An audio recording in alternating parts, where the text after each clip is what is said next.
Voice change, বাচ্য পরিবর্তন। রিনা cold them. রিনা তাদেরকে ডেকেছিল। এবাকে ডেকেছিল ক্রিয়াপদ, ইংরাজি কোল্ড, ভার্ব।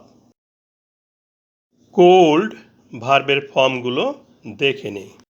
কোল বা কোলস অর্থ ডাকা, প্রেজেন্ট ফর্ম বা verb one. Called past form বা verb two. Called past participle বা ভার্ব থ্রি। দেখা যাচ্ছে কোল্ড পাস্ট ফর্ম বা ভার্ব টু, তাহলে এটি পাস্ট ইনডেফিনিট টেন্স। এখন সাবজেক্ট এবং অবজেক্ট জানার জন্য ক্রিয়াপদকে প্রশ্ন করি। কে ডেকেছিল? রিনা, সাবজেক্ট। ক্রিয়াপদকে কে দিয়ে প্রশ্ন করে যে উত্তর পাওয়া যাবে তাহাই সাবজেক্ট। কাকে ডেকেছিল? তাদেরকে বা দেম, অবজেক্ট। ক্রিয়াপদকে কাকে দিয়ে প্রশ্ন করে যে উত্তর পাওয়া যাবে তাহা ব্যক্তিবাচক, অবজেক্ট। এই বাক্যে সাবজেক্ট বাক্যের প্রথমে আছে, তাহলে এটি অ্যাক্টিভ ভয়েস। এখন অ্যাক্টিভ ভয়েসকে প্যাসিভ ভয়েস করব। প্যাসিভ ভয়েস করতে দেম এর নমিনেটিভ কেসের প্রয়োজন হবে। Them objective case. দেম এর নমিনেটিভ কেস দে।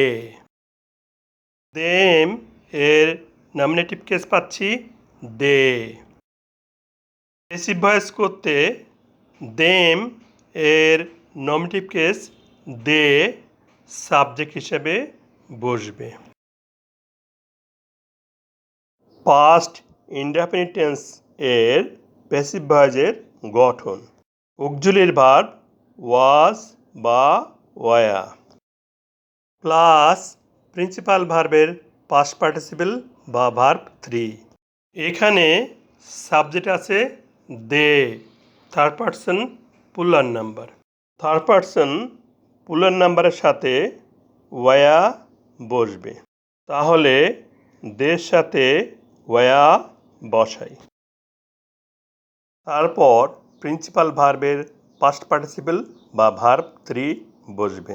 কোল্ড ভার্বের পাস্ট পার্টিসিপল বা ভার্ব থ্রি পাচ্ছি কোল্ড, তাহলে ভার্ব থ্রির স্থলে কোল্ড এসে বসবে। এরপর প্রেপোজিশন বাই ব্যক্তির ক্ষেত্রে বসবে।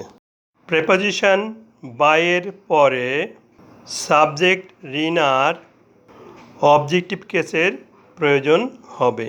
রিনার অবজেক্টিভ কেস দেখে নেই। রিনা নমিনেটিভ কেস। রিনার অবজেক্টিভ কেস ও রিনা। প্রেপোজিশন বাইয়ের পরে রিনার অবজেক্টিভ কেস রিনাই বসবে। অ্যাক্টিভ ভয়েসে বাক্যের শেষে ফুল স্টপ আছে, প্যাসিভ ভয়েসেও বাক্যের শেষে ফুল স্টপ থাকবে। বাংলা অনুবাদ। তাদেরকে ডাকা হয়েছিল রিনা কর্তৃক। আমরা জানি দে অর্থ তারা, কিন্তু বিশেষভাবে লক্ষণীয় প্যাসিভ ভয়েসে দে এর অর্থ লেখা হয়েছে তাদেরকে।